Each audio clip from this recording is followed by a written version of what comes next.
အရှင်မြတ်ဝစီတိုင်းသားတွေပျက်စီးဖို့သူကလမ်းကြောင်းခင်းတယ်ဝစီတိုင်းသားတွေဘလို့ဖြိုခွင်းရမှာလဲမြတ်စွာဘုရားရှင်ကသူတော်ကောင်းတို့မြည်သူတော်ကပြက်ပြားကြောင်းပျက်စီးကြောင်းဘယ်တော့မှမပြောမှတ်ထားရတာနော်ပိန်းတယ်လို့တချို့တွေပြောနီဘိန်းလို့ခေါ်ကြတယ်နီဘိန်းလို့ခေါ်ကြတယ်အဲ့ဒီနီပိတ်ဆိုတဲ့စကားနီပိန်းဆိုတဲ့စကားကိုဘယ်လိုပဲသင်ပေးမှလဲကိုရင်အဲ့လေ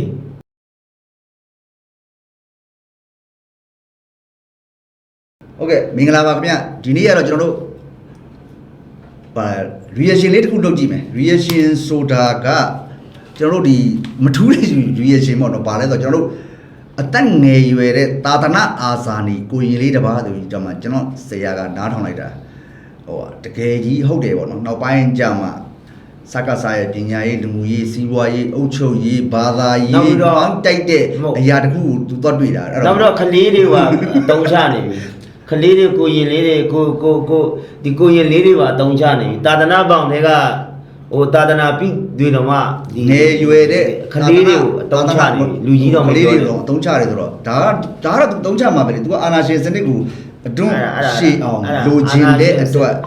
ကျွန်တော်တို့ခင်ဗျားတို့မြန်မာနိုင်ငံသားတွေမှာနေရာဘောင်းစုံကနေသိရမယ်အရာရှိတယ်အဲ့ဒါဘာလဲဆိုတော့အာနာရှင်လူစုကစနစ်ဆိုးတည်မြဲရမယ်ဆိုရင်နောက်ဆုံးစီဒီမှာကျွန်တော်တို့နှစ်ယောက်ဒီမှာထိုင်စကားပြောပြီးတတ်အောင်ဆိုပြီးတော့လဲမှိုင်းတိုင်ပါပဲဥပမာဗျာ तू ကပတ်စံရှိတယ်ကျွန်တော်ပတ်စံမရှိကျွန်တော်ပတ်စံလာပြီးတော့လို့မှာအေးဒါပေမဲ့အဲ့ဒီလိုစိတ်ဓာတ်မျိုးတွေကိုမယိမ့်မယိုင်ပဲနဲ့ဖြစ်ဖို့ကတော့ယုံကြည်ချက်ရှိဖို့လိုတယ်ကျွန်တော်တို့လူချင်းချင်းနဲ့တွေးခွဲမယ်ဘာသာရေးမှာတွေးခွဲမယ်လူမျိုးရေးလည်းတွေးခွဲမယ်အမျိုးစုံလုတ်တဲ့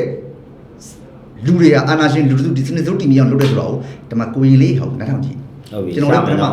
နားထောင်တော့နားထောင်မယ်ဆိုတော့အစကတော့ဟုတ်လူနဲ့အဆုံးထိနားထောင်ပေးကြပါလို့ကျွန်တော်ပြောစီချင်တယ်เนาะဟုတ်ပြီဦးဇင်းတို့ကပြည်သူဝန်ထမ်းမဟုတ်ဟုတ်ပါတယ်ပြည်သူသာသနာဝန်ထမ်းဟုတ်တယ်သာသနာပြည်သူဝန်ထမ်းလက်ခံတယ်ပုဂ္ဂိုလ်ဝါသာလျင်နော်ငါတို့ဘယ်အစိုးရဘက်ကိုယက်တီမလဲငါတို့ဘယ်အစိုးရဘက်ကိုယက်တီမလဲအဲ့လိုသွားရမှာဒါလူတွေလို့ဘုန်းကြီးဆိုတာသာသနာမျက်နှာပဲကြည့်တာသာသနာမျက်နှာပဲမူရမှာဘယ်မင်းနေမျက်နှာမှာမူရမှာမဟုတ်တော့အနာဒီလည်းဗုဒ္ဓဘာသာပဲဒီလည်းဗုဒ္ဓဘာသာပဲဒါဆိုလည်းဗုဒ္ဓဘာသာပဲမင်းအောင်လည်းဗုဒ္ဓဘာသာပဲအဲ့တော့ဟိုတည်းကိုပြက်ပြားပါသေးဒီတယောက်ကောင်းပါပြီဆိုရင်ဒါကအစွန်းရောက်တဲ့စိတ်တက်ဖြစ်သွားအစွန်းရောက်တဲ့အထိတစ်ဖက်ကိုရင်းတဲ့အတွက်အစွန်းရောက်တယ်မစ္စည်းမပရိပဒါသမားဖြစ်ရမယ်အဲ့ဒါဘလို့မျိုးမစ္စည်းမပရိပဒါစိတ်ထားရမလဲဆိုတော့ရသော်ပြရှင်ရဲ့စံဟုတ်ကဲ့ဒါကတော့လေကျွန်တော်ရဲ့တုံးတက်ချက်ပေါ့နော်ဟိုသာသနာကိုအတုံးချတဲ့ပုံတလို့မဖြစ်ဘူးတော့ကိုရင်လေးပြောသွားတဲ့အရာကလိုချင်မှုအရာတစ်ခုကိုရှေ့တန်းတင်မယ်ဆိုရင်တော့အစွန်းရောက်တယ်ပေါ့နော်ဟုတ်ပါတယ်အစွန်းရောက်တယ်ဒါပေမဲ့အစွန်းရောက်တဲ့အရာကမှန်ကန်တဲ့ဘက်ကိုသွားမယ်ဆိုရင်ဗုဒ္ဓတော်မှာအစွန်းရောက်သွားသေးတာပဲသူလိုချင်တဲ့အရာဒါပေမဲ့ तू လိုချင်လိုက်တဲ့အရာတစ်ခုရလာတဲ့အပေါ်မှာ तू ကပြန်ပြီးတော့ပြန်ဖြန့်ဝေတယ်ပြန်ဖြန့်ဝေတယ်ဆိုတော့ခုနကကိုရင်လေးပြောသွားတာပါကျွန်တော်တို့သာသနာအာဇဝါဖရာသားတော်တွေဖြစ်တဲ့အတွက်သာသနာအလုပ်ကိုသာသနာနဲ့ပတ်သက်တဲ့ဒီကိုရင်တွေလောက်ရမယ်ဆိုတာဒီအရာမှာလဲကျွန်တော်တို့2000ရှုဝါရောင်ဒေါ်လာရေးမှာသာသနာအာဇာနည်တွေကိုဘာကြောင့်အာနာရှင်လူတစုကညင်ပန်းနှိမ့်ဆက်တပ်ဖြတ်တဲ့ဆိုတဲ့အရာလေးတစ်ခုရှိပဲကျွန်တော်ဆက်နာထောင်ကြည့်အောင်ဟုတ်ပြီကိုရင်ဘာပြောဆက်သွားမယ်ကိုရင်လေးပါပြောမလဲဆိုတာလုံးလေးရှိတယ်ပေါ့နော်ဒါမျက်စောပြရှင်စံလုံးလေးရှိတယ်မဟာဝမလာဒီကနိကေမလားမသိဖျက်ရှင်ခေါ်ရရှိတယ်မာပရိနိဗ္ဗာန်တုတ်တယ်တော်ကျင့်တာဒီမှာလည်းတူပါဒီကနိကေဖြစ်ဖို့ပြတယ်စနစ်တကျအဲ့ဒီမှာစနစ်တကျကြီးတို့တင်တာစနစ်တကျကြီးနဲ့ဝစီမင်းတို့သူကအမြင့်ဖြုတ်ချင်တော်တယ်အဲ့လိုမျိုးနော်ဝစီမင်းတို့သူကအမြင့်ရန်ဖြုတ်ချင်တာဒီကောင်လေးပြုတ်သွားမှငါမကရတိုင်းယူချဲလို့ရမယ်ငါ့အနာစက်ကြီးကရှိတီနေမယ်နောက်ဆုံးငါ့အနာစက်ကိုဒီဝစီမင်းနဲ့ခဏခဏထိပါနေတယ်အဲ့တော့ကိုသူပြန်ပြောသွားတာကိုကြီးကဘာတွေးလဲဆိုတော့ဒီဝစီမင်းနဲ့စီလုံးတဲ့အတွက်ငါတုံနဲ့ဖြူဖြတ်လို့မရဘူးသူ့ရဲ့အဖွဲ့ကြီးကအရန်ကြီးမားတယ်သူ့ရဲ့အာနာကအရန်ကျယ်ပြန့်တယ်အဲ့တော့ဒီပုံကိုယ်တွေကဖြိုခွင်းနေဟိုအရန်ကျယ်ပြန့်နေတော့အရန်ပုဂ္ဂိုလ်တွေများတယ်ကြီးမားတယ်ဆိုတာကပြည်သူလူထုဖြစ်နေတာကိုရင်ပြည်သူလူထုကအမှန်တရားကိုမျက်နှိုးတဲ့အတွက်ကြီးပန်းကျယ်ပြန့်တဲ့အရာကိုလူနည်းစုဖြစ်တဲ့လူစုကလုံနေတဲ့အရာကိုရင်တို့လိုငယ်ရွယ်တဲ့ကလေးတငယ်တွေကိုပါဒီလိုမျိုး mindset တွေလိုက်ထည့်ရဆိုတော့ကျွန်တော်စနစ်ဆိုးဟာဘယ်လောက်ထိအခြေလုံနေတာမဟုတ်ဘူးနော်အခြေခိုင်နေတယ်လဲဆိုတာကိုကျွန်တော်တို့မြန်မာနိုင်ငံသားတွေသိဖို့လိုပြီကဲ ဆက်ပြီး online ဝင်ကြရအောင် ကျွန်တော်ပြောစီရတယ် တကယ်ကိုပြော သူများနိုင်ငံမှာဆိုရင်ဟိုအသက်16နှစ်ကျော်မှအတိညာဝင်တယ်ဆိုတာနော်ဟိုဆုံးဖြတ်ပိုင်ခွင့်ရှိတယ်အဲ့ဒီအတိညာဝင်တဲ့မမှန်ကန်ကန်အတိညာဝင်တဲ့အချိန်ကြာမှဆုံးဖြတ်ပိုင်ခွင့်ရှိတယ်အခုကဒီကိုရင်လေးကိုကျွန်တော်ကြည့်ရတဲ့ပုံစံတော်တယ်တော်ပြီးတော့သူလည်းအစွန်းရောက်တယ် ချော်လာတယ်ပေါ့ အစွန်းရောက်တယ်ဒါပေမဲ့အစွန်းရောက်တယ်ဆိုတာတော့ကျွန်တော်ဗုဒ္ဓမြတ်စွာဘုရားအစွန်းဒါပေမဲ့အဲ့ဒီအစွန်းကောင်းတဲ့ဘက်ကို ကောင်းတဲ့ဘက်ကို ဒါပေမဲ့မကောင်းတဲ့ဘက်အစွန်းနဲ့ပြန်ပြောမယ်ဆိုရင်ပြန်ရှင်းကြည့်မယ်ဆိုရင်တော့အစွန်းရောက်ခြင်းတော့တူပါပဲ အစွန်းရောက်ခြင်းတော့တူတူပဲဒါပေမဲ့လူသားကိုအကျိုးပြုတဲ့အစွန်းရောက်ခြင်းနဲ့လူတွေကိုအကျိုးမပြုတဲ့အစွန်းရောက်ခြင်းကွာခြားသွားတယ်လို့ဒီညဒီပြီးတော့ပြောချင်ပါတယ်စနာထောင်ပါဗျာ စနာထောင်မယ် ခက်စီးခြင်းတယ်ဒါပေမဲ့ तू ကနည်းနည်းစဉ်းစားလို့မတက်ဘူးအဲ့တော့မြတ်စွာဘုရားရှင်အလုံးစုံသိတဲ့ပုဂ္ဂိုလ်ဆိုတော့ तू ကဒီဝဒကsorry sorry ဟိုက तू စပြောတာဦးစင်းတို့ပြောရနော် နော်အဇာတတကသိထားတော့သူ့ရဲ့အမှတ်ဖြစ်တဲ့ဝိသကာတော့ ကိုရင်ပဲလေ ဘုရားရှင်မှာအခုကလူတွေပေါ့လေခုကလူတွေလို့ပေါ့ဘုန်းကြီးကြောင်းသွားပြီးတော့ပစ္စည်းလေးပေးပြီးရှင်ကဟိုအစိုးရတန်ခါနိုင်ကတွေခိုင်းတယ်လို့ပေါ့လေရှင်ကကျမတို့ဒါလှူတယ်နော်တို့ဘာလေးတော့ပြန်ဆောင်ရွက်ပေးပါ ကိုရင်ပြောတော့တဲ့စကားမယ်အခုသိပါတယ်အစိုးရဟိုဘာတွေကလုတ်ဟိုဝင်ဟိုဘာတွေကကျွန်တော်တို့ဒီတန်ခါကိုသွားပြီးတော့ဖားရရတယ်ဆိုတာအဲ့ဒါကစကားစလုပ်ခဲ့တဲ့လောက်ကအဲ့ဒါကကျွန်တော်တို့ဒီတက်တော်တွေမှာပဲဖြစ်ကျွန်တော်တို့ညီကိုတွေပြောတဲ့ချိန်မှာပြောအမြဲတမ်းပါပါတယ်အာနာရှင်လူတစုကကျွန်တော်တို့ဒီရွာတရွာကိုရောက်ပြီဆိုရင်ကတ်သေးပေါ့နော်ဟိုတုန်းကတော့ရဲစကန်တို့အုတ်ချုပ်ရေးရုံးတို့မတော်ဘူးဘယ်လိုအရင်သွားလဲဆိုတော့ဘုန်းကြီးကြောင့်ဘာကြောင့်လဲဆိုတော့ဘုန်းကြီးပြီးရင်တရွာလုံးပြီးတယ်တကြီးတော်မှာဘုန်းကြီးအောက်မှာရှိတယ်အဲ့တော့ဒီလိုနေရာမျိုးမှာအာနာရှိတဲ့လူတစုကသာသနာရေးဘာသာရေးကိုမိုင်းတိုက်ဖြည့်ဆည်းတာလားပြည်သူကဖြည့်ဆည်းတာလားဆိုတာအဲ့ဒီပြည်သူဖြည့်ဆည်းတဲ့အထဲမှာကွဲပြားသွားတဲ့အာနာရှင်ရဲ့လက်ကင်တော့ခရိုနီတွေကနေမြောက်ပေးပြီးတော့ပါတနာယူပြီးတော့အဲ့ဒီရွာမှာအုပ်ချုပ်လို့ရအောင်အုပ်စိုးလို့ရအောင်အရင်ဆုံးဘုန်းကြီးရှိကိုရင်သွားပြီးတော့မှကတ်တာအဲ့ဒါကပြည်သူမဟုတ်ပြည်သူကတော့အာနာရှင်စနစ်စိုးအောက်မှာဖွညက်ညက်ကြည်နေတဲ့ပြည်သူကတော့နေတိုင်းစားဖို့နေရေးအတွက်လုပ်နေရတဲ့အတွက်ဟန်ဖုန်းတို့လန်ခရူဇာတို့မာစီရီတို့မပေးနိုင်အဲ့ဒီပေးတဲ့အရာတွေကတကယ်ကိုများခရိုနီတွေကသာသနာတော်ကြီးအတွန်းရှိအောင်ပေးတာလားဆိုတော့မဟုတ်ဘူးအာနာရှင်ရဲ့နောက်ဖက်ကိုပါလာအောင်သူတို့ကအဲ့ဒီဘုံကြီးတွေကိုကျောင်းတွေအပိုင်ပေးတယ်ကားတွေအပိုင်ပေးတယ်ဟန်ဖုန်းတွေအပိုင်ပေးတယ်အဲ့ဒီလိုမျိုးပေးတဲ့အတွက်အဲ့ဒီဖုန်းကြီးတွေကလက်ရှိတာရကဘလူလဲကိုဂူဂူတို့နော်မဘာသာခေါင်းဆောင်ဝီတဲ့သူတို့ ဒီတာသနာဘောင်အခုပြောကြမှာဘုန်းကြီးပါလေဆိုရင်ကိုပိုင်ဆိုတဲ့ပစ္စည်းကရှိပိုင်ဝင်ရှိလား ကိုနိပတ်တဲ့ကိုဟာထဲမှာဘုရားတော်ထဲမှာဒီမှာရှိ ပါတယ်မဟုတ်ဘူးလားကိုအဲ့ဒါ ပါတော့ပါတယ်ဒါပေမဲ့ပိုင်ဆိုင်လို့မပြရတယ်သူတို့ဝိထုငွေတောင်တိုင်ခွင့်မရှိဘူးတကယ်ဝင်နည်းနဲ့အရာပြောမှဆိုရင်ဒါပေမဲ့ဒီလိုအရာမျိုးတွေမှာဒီကိုရင်လေးပြောတဲ့အရာမှာကျွန်တော်တို့ဒါကငယ်ရွယ်တဲ့ကိုရင်လေးပြောတဲ့အတွက်တကယ်သာသနာအာဇာနည်လေးတကယ်အမျိုးဘာသာသာသနာကိုစောက်ရှောက်မဲ့ကိုရင်လေးဆိုပြီးတော့ကျွန်တော်တို့ကကိုရင်လေးမြည်တယ်သူကတော့ဒီကိုရင်ကသူ့သူပြောနေတော့ဥစဉ်နဲ့ဒါတော့ခင်ဗျားတို့ကိုယ့်အကူပဲဆုံးဖြတ်ကြတော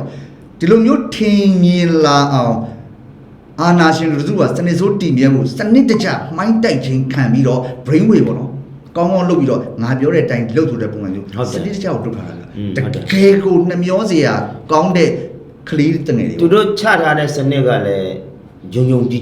ဖြစ်အောင်ချတာ သူကြီးဖြစ်တော့တာအကုန်လုံး perfect တကယ်လို့များမယုံကြည်ဘူးဆိုလို့အဲ့ဒီဟိုဟာရွာမှာရှိတဲ့ဘုန်းကြီးကိုပြည်သူအဲ့ရက်ကွက်နေပြည်သူကကလန်မယ်ဆိုတော့ ਨੇ ဟဲ့ဆိုတော့ ਨੇ ဒါကိုသိတဲ့အတိုင်းပဲ ဟုတ်တယ်လေ ဟုတ်တော့ကျွန်တော်12ထောင်ကြည့်အောင်ဗျာဘာတွေပြောင်းလဲသိဘူး ဘလို့ကျင်ညာချက်လေးထုတ်ပေးပါဒီလိုမျိုးပေါ့လေ နေဖားရပြောပြောသူက အဲ့လိုမျိုး မနက်ကစကားစားကတို့ ဖျက်ရှင်စီသွားပြီးရှစ်ကိုကတော့ ကိုကြီးက ပူဇော် တည်တည်နဲ့ဇုံမိတ်ပြီးနေရတယ်တကယ်လို့မသိနေတယ်မသိဘူးနော် မြတ်စွာဘုရားကိုဝတ္တကာရဘာပြောလဲဆိုတော့အရှင်မြတ်ဝစီတိုင်းသားတွေပျက်စီးဖို့သူကလမ်းကြောင်းခင်းတယ်ဝစီတိုင်းသားတွေဘလို့ဖြိုခွင်းရမှာလဲမြတ်စွာဘုရားရှင်ကသူတော်ကောင်းတို့မြည်သူတော်ကပြပြားကြောင်းပျက်စီးကြောင်းဘယ်တော့မှမပြောမှတ်ထားရတာနော်ပိန်းတယ်လို့တချို့တွေပြောနီဘိန်းလို့ခေါ်ကြတယ်နီဘိန်းလို့ခေါ်ကြတယ် အဲ့ဒီနီပိတ်ဆိုတဲ့စကားနီပိတ်ဆိုတဲ့စကားကိုဘယ်လိုပဲတင်ပေးမှလဲကိုကြီး အဲ့လေ ဟမ် အဲ့လေဘယ်လိုကတင် ဘယ်သူကတင်ပေးမှ အဲ့ဒီသာသနာပေါင်းထဲမှာဒီစကားတွေကတုံးလို့ရလားမရဘူးလေ ရုံးလို့မရဘူးရတယ် ဒီလိုမျိုးအပြင်ပန်းဘုဟုတုဒ္ဒကိုကိုရင်နဲ့ဒီဖရားရဲ့နိဗ္ဗာန်တော်တွေတော့အကုန်လုံးသိနေပြီဆိုဒီလိုမျိုးပြောတဲ့အသုံးနှုန်းအပြောဆိုတွေ ပြောတင်လားမပြောတင်လားဆိုတာ ပြောတင်လားမပြောတင်လားဒီကိုရင်ပြောတဲ့အရာကိုကျွန်တော်တို့ပြည်သူတွေအနေနဲ့နားထောင်ကြည့် Alpha Linlet 101ဆိုတဲ့အကောင့်ကို TikTok မှာရိုက်ရှာပြီးနားထောင်ကြည့်အဲ့ဒီအခါကျရင်ကျွန်တော်တို့တကယ်ပထမတော့အထင်ကြီးတာပေါ့နော်ငါတို့သာသနာမျိုးဆက်တွေပေါ့နော်တကယ်ကောင်းတယ်ပေါ့နော်အာသာနီလေးတကယ်ကောင်းတယ်ဒါပေမဲ့နောက်ပိုင်းကျတော့စကားကလည်းစနစ်တကျလှုပ်ခိုင်းခံထားရတဲ့သာသနာအာသာနီဖြစ်နေတာတော့ကျွန်တော်တို့အတွက်အရင်နှမျိုးကောင်းတယ်ထပ်နာထောင်ကြည့်မယ်ဗျာကျွန် ဟု တော် တ်ပြီ ဒါပေမဲ့ဟုတ်တယ်တကယ်လည်းပိန်းနေဘာသာရေးမြင်နဲ့ကြည့်နေအနာဒီကပုံတော်တော်များများနည်းနည်းတုံရဆင်မရှိတယ်နော်မူဂျိုဆင်မရှိတယ်မူဂျိုတော့မှမဟုတ်သေးပါဘူး ဒီကိုရင် နော်ဟုတ် ဒီကိုရင်လေးပြောတော့ဖြစ်လဲဖြစ်နိုင်တယ်ကျွန်တော် အဲ့မှာလာပြီ အဲ့မှာလာပြီ အဲ့ဒီကလာပြီအဲ့ဒီကလာအဲ့မှာဟိုကျွန်တော်ပြောမှဆိုတော့အဲ့မှာတော့စက်ပိုင်နဲ့ဓာတ်တိုင်နဲ့စတွေ့ရပါတော့စတွေ့တယ်ဘာလို့ပိန်းသလားဆိုတော့ပိတ်သလားဆိုတော့ဟုတ်တယ်ပိန်းတယ် ဟုတ်တယ် ပိတ်တယ်ဘာကြောင့်လဲဆိုရင်ကျွန်တော်တို့ TikTok လိုက်တွေမှာပဲဖြစ်ဖြစ်အပြင်မှာဖြစ်ပြနေတဲ့အရာတွေပဲဖြစ်ဖြစ်လူတစ်ယောက်ကပြောလိုက်တယ်နာမည်ကြီးတဲ့လူတစ်ယောက်နာမည်ရှိတဲ့လူတစ်ယောက်ကပြောလိုက်တယ်နာမည်ကြီးချင်းကြီးသူ့ရဲ့လှုပ်ဆောင်ချက်ကိုကျင်တရားယူသားမှုမကြည့်ဘဲနဲ့ခဏတာရိုးထုကိုကိုယ်ကိုယ်တဲ့ပုံစံမျိုးကြီးတဲ့အခါကျတော့မဟုတ်တန်းတရားတွေပြောလာတယ်မဟုတ်တဲ့အကြောင်းအရာတွေဖြစ်တာတော့ပိတ်တယ်ခေါ်တာအဲကြောင့်တစ်ဖက်ကကျွန်တော်တို့ပြောရတဲ့အခါလဲမင်းတို့ရဲ့နီပိတ်တယ်ဘာလဲဆိုတော့မြန်မာစကားလုံးကိုတစ်ဖက်လူပြောတဲ့စကားကိုတိတိကျကျနာဂနားမထောင်မနဲ့ပြန်လဲမဖြေရှင်းတဲ့အတွက်ဒါကိုရင်ပြောတဲ့စကားကတော့ကျွန်တော်တို့ဘက်ကတစ်ခါပိတ်နေရတယ်တော့မှန်တယ် မှန်တယ်ဟုတ်တယ် လက်ခံတယ် ဟုတ်တယ် လက်ခံတယ် လက်ခံတယ်ကျွန်တော်လက်ခံတယ်လက်ခံတယ်ဟုတ်စနာတော့ ကာကြီးခါကိုကျင့်ကစားအရွယ်လောက်ပဲရှိသေးတယ်နော်ဘာသာရေးမြင်နဲ့ပတ်သက်လို့ NLD ကလူတွေတော်တော်များများတုံရဆင်ပဲရှိတယ်0ကိုရင်တပါးဟာ NLD ကလူတွေတဲ့ တုံရအဆင့် တုံရဆင်ပဲရှိတယ်ဆို Okay NLD ပါတီဆိုတဲ့အရာမျိုးတွေဒီကိုရင်အနေထားအတိုက်အရွယ်အပိုင်းခြားနဲ့ဘလို့ပုံစံမျိုးနဲ့တည်လာတယ်ဘလို့ပုံစံမျိုးနဲ့ဒီနိုင်ငံရေးနေရာကိုတည်တယ်ကိုကဘာသာရေးနဲ့ပတ်သက်ပြီးတော့လည်းဖျားနိကေတွေပိုင်းအကုန်လုံးတည်နေတယ်ဗျာ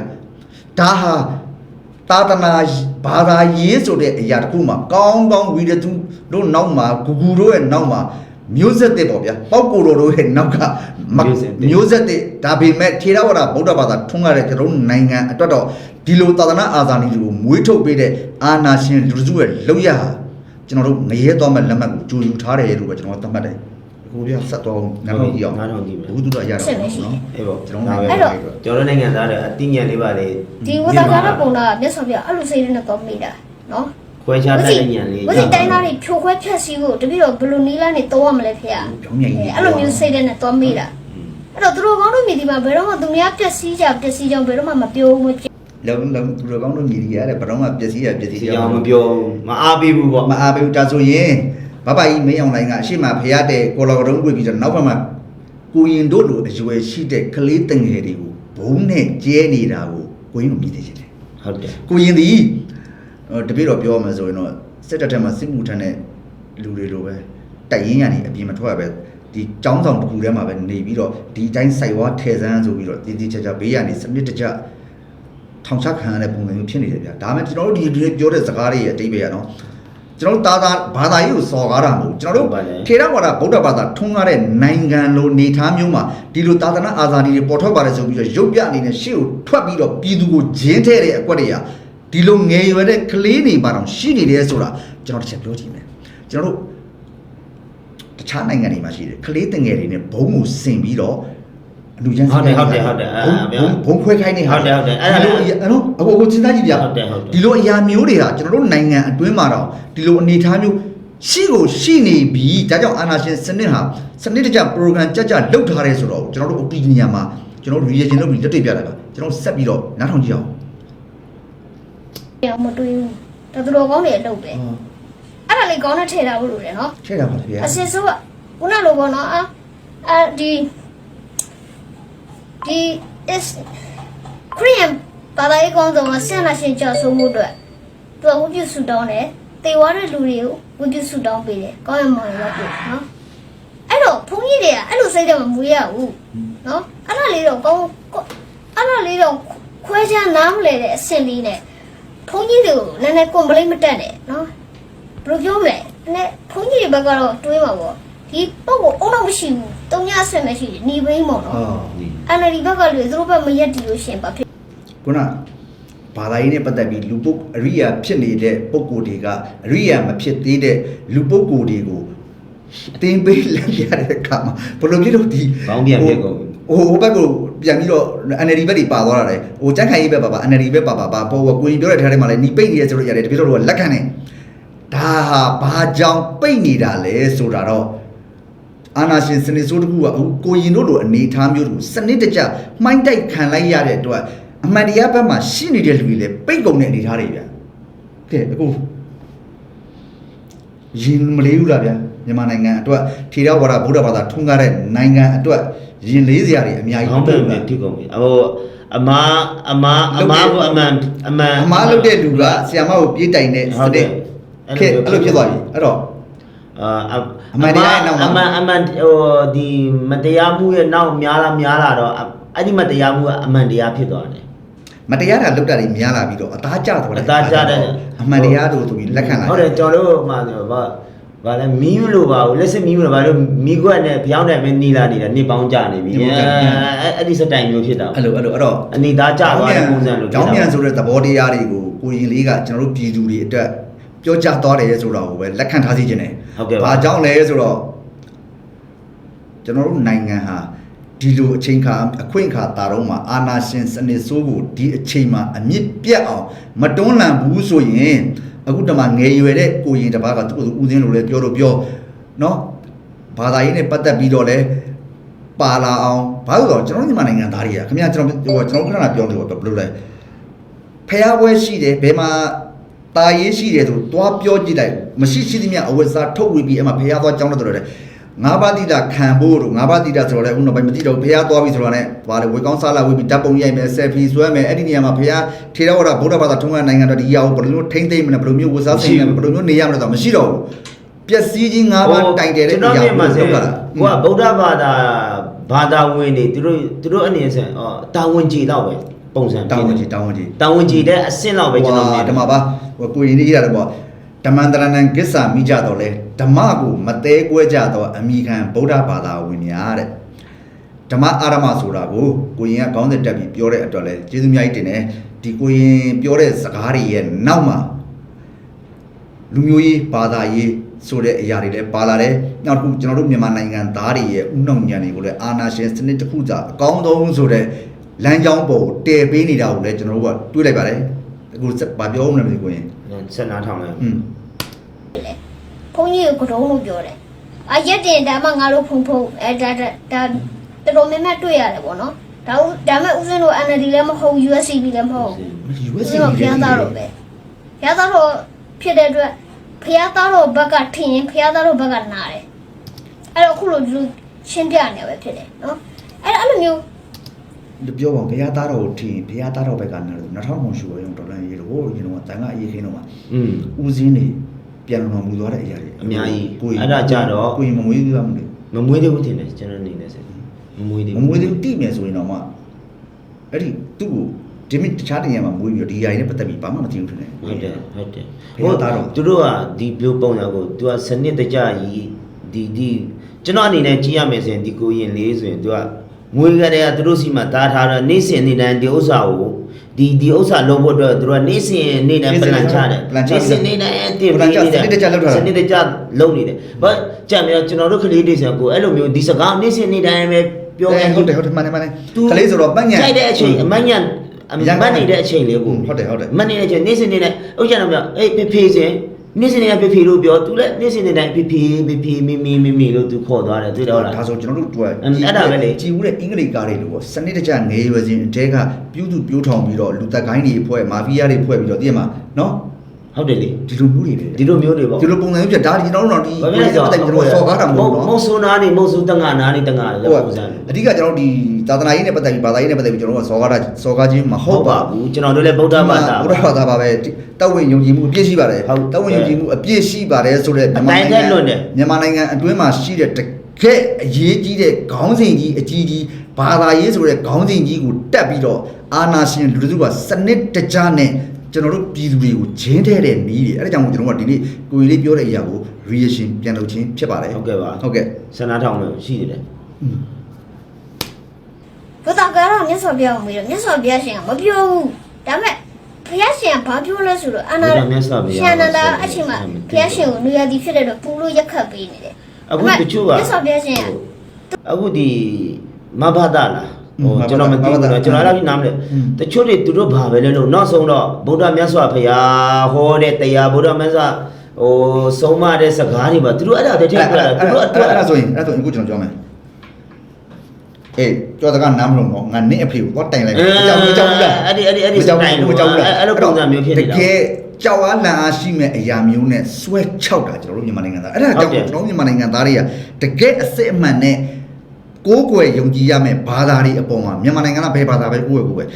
ဘာသာတွေအပေါ်မှာလေးလာလိုက်စားမှုအားနေပြီးတော့ဘာမဟုတ်တဲ့38မိနစ်တွေမှာဘေးရင်ဆရာတွေဗိသိက်ဆရာအဲ့လိုအဟာမျိုးတွေနဲ့မျောပြီးတော့တကယ်ပဲစွမ်းဆောင်ပြီးတော့မလို့အဲ့တော့ဘာလဲရုပ်ဝတ္ထုကိုလိုက်ပြီးကိုးကွယ်ပြီးတကယ်အစစ်အမှန်ဘာသာတရားနဲ့ပတ်သက်တဲ့တကယ်အစစ်အမှန်အနှစ်သာရရှိတဲ့အရာတွေကိုကြတော့ကျွန်တော်မြန်မာနိုင်ငံသားတွေမှာလေးလာလိုက်စားမှုအားနေတဲ့ဆိုတာကိုအာနာရှင်ကတိလို့ဒါဟာပြရုပ်အနေနဲ့ရှစ်ထွက်ပြီးတော့တိုက်ပွဲဝင်ခိုင်းတာပဲ ဒါဆိုရင်ကျွန်တော်တို့ဒီထိုင်းနိုင်ငံမှာကြတော့ကျွန်တော်သိတယ်လို့မြင်တယ်လို့ပေါ့နော်ဒီအခုကျွန်တော်တို့ဗုဒ္ဓဘာသာစဉ်ဒီပလိကသုံးပုံလို့ခေါ်တာပေါ့နော်